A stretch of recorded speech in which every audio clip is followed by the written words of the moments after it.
तो छात्रों, आज कक्षा 12 अर्थशास्त्र यूपी बोर्ड में आय और रोजगार चैप्टर में जो महत्वपूर्ण प्रश्न आता है कि सीमांत उपभोग प्रवृत्ति, इंग्लिश में कहेंगे marginal propensity to consume, short में एमपीसी, क्या होती है और यह किस प्रकार बचत प्रवृत्ति मार्जिनल प्रोपेंसिटी टू सेविंग से किस प्रकार संबंधित है। तो ये छात्रों बहुत इम्पोर्टेंट आता है, इसको समझ लें कि क्या है सीमांत उपभोग प्रवृत्ति। तो उसका उत्तर है छात्रों, पहले हेडिंग डालेंगे सीमांत उपभोग प्रवृत्ति, शॉर्ट में लिखेंगे एम पी सी, एम से मार्जिनल, पी से प्रोपेंसिटी, सी से कंज्यूम, हिंदी में कहेंगे सीमांत उपभोग प्रवृत्ति। तो देखते हैं क्या है सीमांत उपभोग। आय में परिवर्तन के कारण उपभोग में परिवर्तन के अनुपात को सीमांत उपभोग प्रवृत्ति कहते हैं। इसका मतलब है छात्रों, मान लीजिए आपकी इनकम 1000 है, अब 2000 हो गई, आय में परिवर्तन हो गया पहले से। तो आप पहले जितना सामान खरीदते थे अब उससे ज़्यादा खरीदेंगे, यानी उपभोग में भी परिवर्तन हो जाएगा। इसी दोनों के यानी आय और उपभोग में जो परिवर्तन होता है उसी के अनुपात को सीमांत उपभोग प्रवृत्ति कहते हैं। यह बढ़ी हुई आय का वह भाग है जो उपभोग पर खर्च किया जाता है। उपभोग जानते ही हैं, जो आवश्यकता को संतुष्ट करता है तो उपभोक्ता बन के आदमी बाजार में जाता है चीज़ों को अपने और खर्च करता है, उसे संतुष्टि मिलती है। तो ये जो है बढ़ी हुई आय का वह भाग है जो उपभोग पर खर्च किया जाता है। उपभोग में परिवर्तन, ये जो ब्रेक्स में लिखा है इसको कहते हैं डेल्टा सी, सी माने कंज्यूम, तो उपभोग में परिवर्तन यानी डेल्टा सी को, आय में परिवर्तन यानी डेल्टा वाई, आय में परिवर्तन को कैसे डिनोट करते हैं, दिखाते हैं डेल्टा वाई से, डेल्टा परिवर्तन को बताता है, से भाग करके एमपीसी को ज्ञात किया जाता है। यानी सीमांत उपभोग प्रवृत्ति MPC equal to delta c upon y, यानी आय में परिवर्तन से उपभोग में परिवर्तन का, इसको अनुपात कहते हैं, जो बटे में लिखा है इंग्लिश में रेशियो कहते हैं, delta c upon delta y, upon माने बटे हिंदी में कहते हैं। तो यहाँ डेल्टा सी क्या है, इसीलिए मैंने छात्रों ने लिखा डेल्टा सी इक्वल टू, यानी डेल्टा सी का मतलब क्या है, उपभोग में परिवर्तन, और नीचे डेल्टा वाई इक्वल टू यानी बराबर आय में परिवर्तन। यानी सीमांत उपभोग प्रवृत्ति क्या है, उपभोग में परिवर्तन बटे आय में परिवर्तन। तो ये बहुत ही सरल है, उपभोग में परिवर्तन, आय में जो बढ़ती है तो उपभोग में परिवर्तन होता है, तो आय बढ़ेगी तो इसको आय में परिवर्तन कहेंगे, उपभोग में परिवर्तन होगा तो डेल्टा सी कहेंगे। तो डेल्टा सी अपॉन वाई ही सीमांत उपभोग प्रवृत्ति है। सीमांत उपभोग प्रवृत्ति यानी एमपीसी के मान निम्नवत हैं। पहला है सीमांत उपभोग प्रवृत्ति का मान जब आय में वृद्धि होती है, उपभोक्ता उपभोग में बिल्कुल भी वृद्धि नहीं करेगा। यानी आप मान लीजिए आपकी तनख्वाह 1000 से 2000 रुपये आपके पास हो जाएं और बाज़ार में आपका उपभोग पहले जैसा रहे, बिल्कुल ना बढ़ाएं, तो क्या होगा, एमपीसी जीरो, यानी सीमांत उपभोग प्रवृत्ति में कोई परिवर्तन नहीं होता, जीरो के बराबर।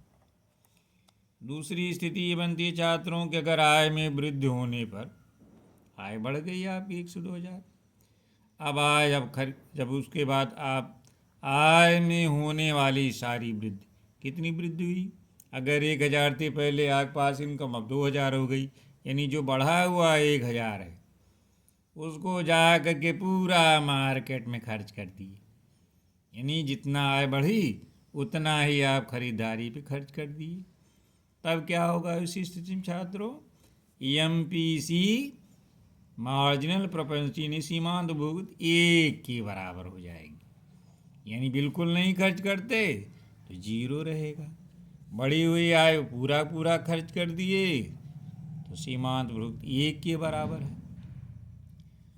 आय में वृद्धि होने पर, अगर इनकम आपकी बढ़ी है, आय में परिवर्तन से 1 भाग से भूमि परिवर्तन करेगा तो इसको जो है मार्जिनल प्रोपेंसिटी सीमांत भुगत 1 से कम होती है और 0 से कम होती है। कुल मिलाकर ये 3 स्थितियां हैं, 0 और 1। या तो नहीं खर्च करेंगे 0 होगा या 1 होगा, या MPC 1 से ना हो करके MPC 1 से कम होगी, ये थोड़ा खर्च करते हैं। तीसरी स्थिति है पूरा ना करके थोड़ा परिवर्तन करते हैं तो MPC <1।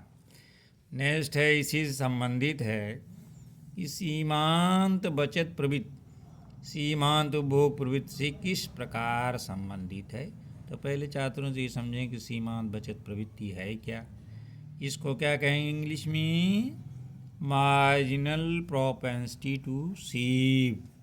सेव माने बचत होता है, मार्जिनल माने सीमांत, प्रोपेंसिटी माने प्रवृत्ति, तो सीमांत बचत प्रवृत्ति। आय में परिवर्तन के कारण, जैसे मैंने पिछले अभी सीमांत बचत बताया कि आय बढ़ती है तो उसे कहते हैं आय में परिवर्तन।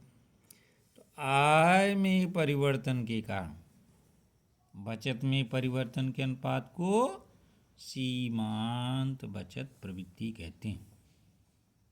नहीं, इसमें तो होता था जाते के खर्च कराते बाजार में।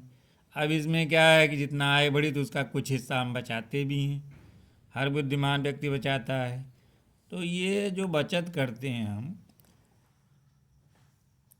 ये उस बढ़ी हुई आय का वह भाग या अनुपात है जो बढ़ी हुई आय से बचाई गई। तो बचत प्रवृत्ति में परिवर्तन, इसको कहेंगे डेल्टा एस। यस माने सेविंग, तो बचत में परिवर्तन को आय में परिवर्तन जो होता है उसके अनुपात को ही MPS यानी सीमांत बचत प्रवृत्ति ज्ञात किया जाता है। इसका सूत्र क्या है छात्रों?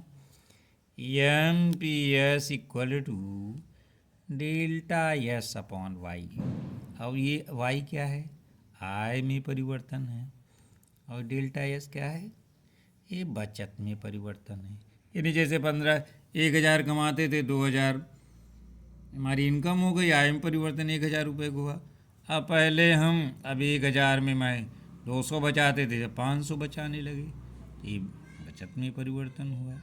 यही जो है सीमांत बचत प्रवृत्ति बचत में परिवर्तन, आय में परिवर्तन के रेशियो को बताता है। रेशियो की हिंदी में का अनुपात कहते हैं। तो सीमांत उपभोग प्रवृत्ति और सीमांत प्रवृत्ति का योग जो है, अगर हम इसको जोड़ें, सीमांत उपभोग प्रवृत्ति MPC और सीमांत प्रवृत्ति बचत प्रवृत्ति को जो देखें जोड़ते हैं, ये MPC प्लस MPS तो 1 के बराबर होता है। यानी अगर दोनों को जोड़ लेते हैं तो 1 के बराबर हो जाता है। ऐसा क्यों होता है छात्रों? क्योंकि सीमांत ये बचत उपभोग प्रवृत्ति है, delta C upon y plus, और ये plus delta S upon y, ये सीमांत बचत प्रवृत्ति है। अब इसमें दोनों कॉमन हैं, LCM मेथड से लघुत्तम निकालेंगे, y कॉमन है ये, तो डेल्टा C और डेल्टा S ये दोनों जो है डेल्टा y के बराबर हो जाता है। y डेल्टा y बराबर डेल्टा CS, तो ये delta y upon delta 1 y ये दोनों कट जाता है, तो इसको काटेंगे तो 1 आ जाएगा। इस प्रकार से सीमांत उपभोग प्रवृत्ति, सीमांत प्रवृत्ति बचत प्रवृत्ति, इसका मान क्या होता है? 1 के बराबर होता है। बस छात्रों आज इतना ही, ये बहुत ही इम्पॉर्टेंट है आज। इसके बाद अगले वीडियो में समग्र मांग का क्या अर्थ है, उसके अवयवों को संक्षेप में बताइए, जो कि कीन्स द्वारा प्रतिपादित है, बहुत महत्वपूर्ण है। पहले इस वीडियो को समझें, उसके बाद नेक्स्ट वीडियो जो है हम आपकी समग्र मांग का अर्थ, उसके अवयवों को समझाइए। बहुत इंपॉर्टेंट है आय और रोजगार के निर्धारण में एकींश का प्रभावी मांग क्या है और रोजगार का निर्धारण कैसे होता है, इसके बारे में अगले वीडियो में डालेंगे। धन्यवाद छात्रों।